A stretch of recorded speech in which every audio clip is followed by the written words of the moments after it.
I've grown tired of this bullshit with the social aspect of the comedy scene, just social dick sucking everywhere, and these people, quite frankly, chirping away outside of the clubs instead of working on the craft. They're just chirping away like little bitches. Because in this in this era of comedy, and I've heard the professionals who've done this for more than a decade say this. I think it's more, and I've even heard one of them say it's more than 80% probably about the quote unquote hang, than it is about, honing your craft, honing the skill of stand up comedy.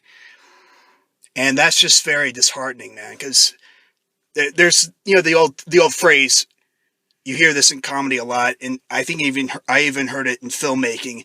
Be undeniable, right? Well, that carries you only so far. I mean, I'm not gonna say only so far. It's just gonna take a lot longer if you're not sucking the social cock. Okay, that's just a fact. You're not even. I'll put it this way. The last time I did not do well at all, I shouldn't even say well at all. The last time I did even fairly poorly with a crowd of 9 comics was at the Comedy Store 1 year into doing stand-up comedy. Now I was totally unprepared. I'd been 3 weeks off of doing comedy because I had other things going on in life. Totally unpracticed. Thought I could get up as I did 3 weeks ago and do well on just improvising material.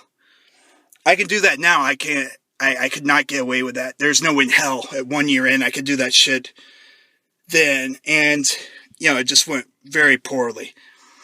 But again, that was 1 year in, and now I'm a few months away from 5 years in, and that was literally the last time in front of a group of non-comics I've done poorly. So you would say, like, and this isn't bragging, folks, because it's just a statement of fact, because I know there are 1 and 2 year comics in this thing who have these delusions that they can pull things off, they should be in the big show, they should do this and that, and but I put in the time and the work, and frankly, and I've talked about this with a fellow Detroit guy, he's an older guy who got in at the Comedy Store pretty quickly. I'd say he got past 2 years in, and I'm not even going to say this guy's name because I have absolutely nothing against him. He's one of the best people probably in the game of comedy. But he basically got in, he admitted this on one of his recent podcasts. He got in because he has very high connections in the world of music, okay?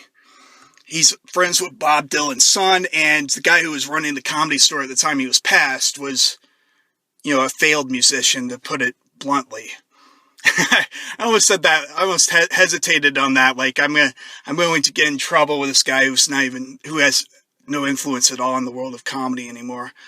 But yeah, this guy was a failed musician. So the guy who got passed there was friends with Bob Dylan's son, and those podcasts has just all these high level musicians, and he was a musician himself for, I think he said 15 years or something.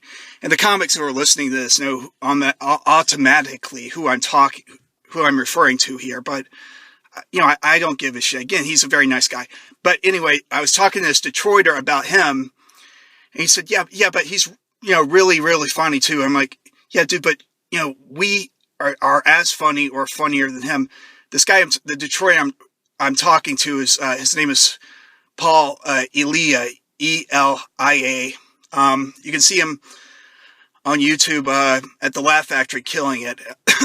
I think that thing has 1 million views by now or something. Yeah, he's a funny guy, and he's much more likable than me.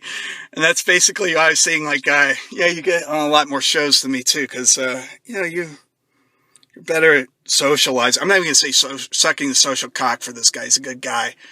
And I think he's mostly a genuine dude. So I'm just going to say he's just a lot more likable, a lot more...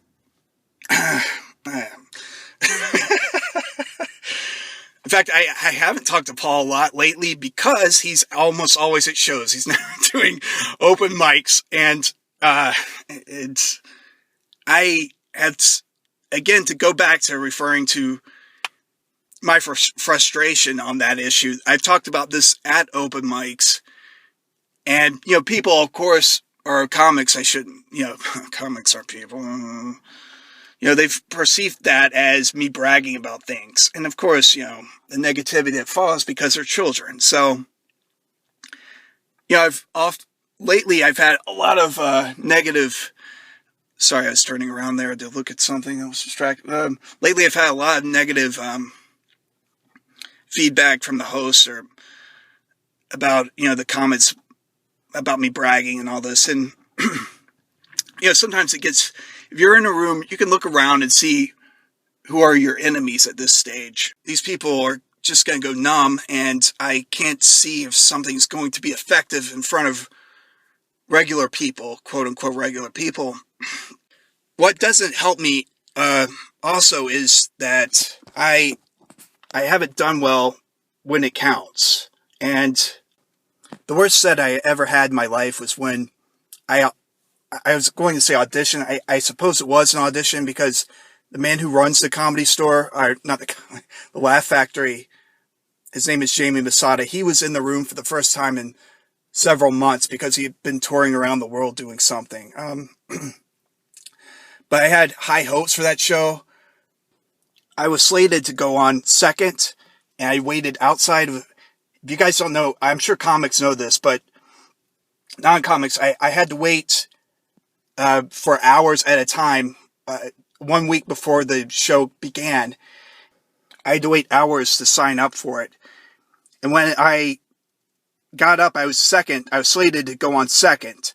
The guy who had waited maybe 1 or 2 hours more than I was going to go first,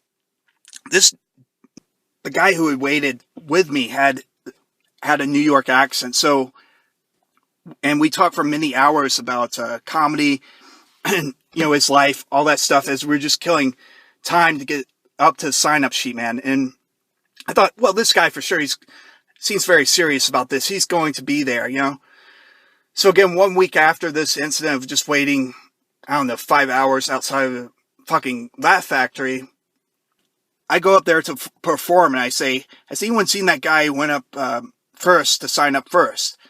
Has anyone seen him around? I got 2 or 3 guys saying, yeah, I saw him. I didn't see a damn trace of the guy. So, of course, we get in the club.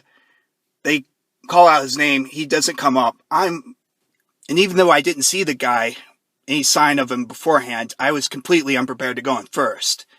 And if any of you know or want to know what going first in front of a room full of comics is, that's generally suicide. And I thought I was going to have a safeguard against that buffer with this guy, so I could sit in and get a feel for the room and blah, blah, blah. And if also you don't know about the Laugh Factory standards, for open micers, first time performing there, you aren't allowed to curse. If you curse even a slight hint of a curse word, they're going to cut your mic. If you know how I perform, I don't know how many times I've cursed already on this particular podcast, but I curse a hell of a lot, folks. It's a shit ton of cursing that I do normally as I'm performing comedy anyway.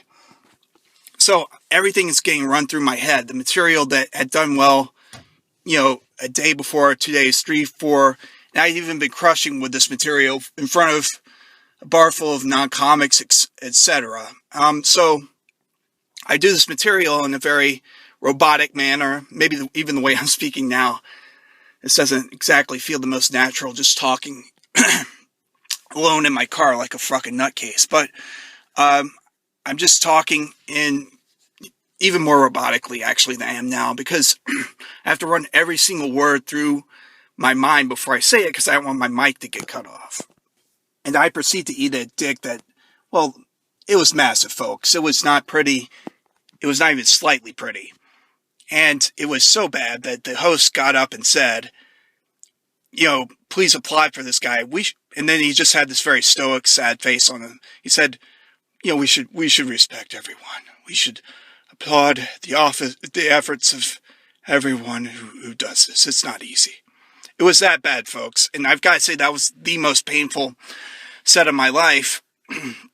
Not just in terms of how it went down, just because a major figure in comedy was in the room Jamie Masada could not have looked favorably on that or have had favorable impressions of me based on that set. And I had been warned beforehand by other comics, don't do this early, number one. Number two, you probably shouldn't do it at all because he's going to have negative impressions if you bomb. And he has a very good memory, I've heard. So that was the worst set ever I've had. And that was like more than a year ago, but it's yet another reason why my career is in the shitter. It's because I do not do well when the pressure is on and I'm not in a good setting. It was literally the first time I had set foot in the Laugh Factory. I've talked to many comics who've never been inside that place. Everything that could have possibly gone wrong went wrong that day. And, you walk out and say, but I did well that week before. I'm still good, right? But it's the life of the comic. It's the thing it's why they say only completely insane people want to do this and continue to do it even when they're faced with the stark reality. And I agree. I'm among batshit crazy lunatics. But that's a summary of why I'm not exactly a hot commodity in comedy. So, and as a postscript to this, I'll also add, I was watching one of my friend's Periscope videos, I think it was yesterday or the day before. She commented that she's tired of seeing hot girls get spots that they wouldn't otherwise get unless, male comics wanted to fuck them. And believe me, the ratio of male comics to females is probably 40-1. So guys are desperate to get it on with these women. And I would argue, contrary to what my friend is saying, and with all due respect to her, 4s and 5s become 7s, 8s, 7s or 8s to these guys because there are so few of them.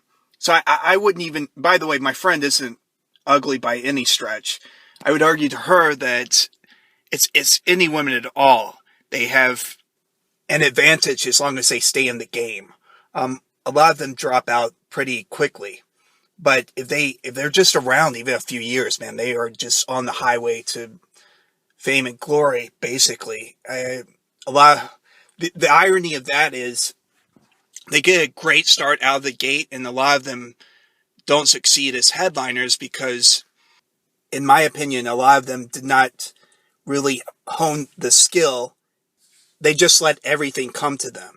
And that's also a reason why, frankly, as I'm saying, I'm not sociable at all. Women don't even have to be that sociable. They can, as I do, just sit there in silence, and eventually just a stream of dudes will approach them. No one gives a fuck about me when I'm sitting in silence, and nor should they. I don't care. But, for women, they literally, I see guys who barely know them asking them if they're going to be on some show soon. They want to book them because they're so fucking funny. And, and hot, let's face it. And they want to fuck them. So, yeah, that translates to they're hilarious. They're just hilarious.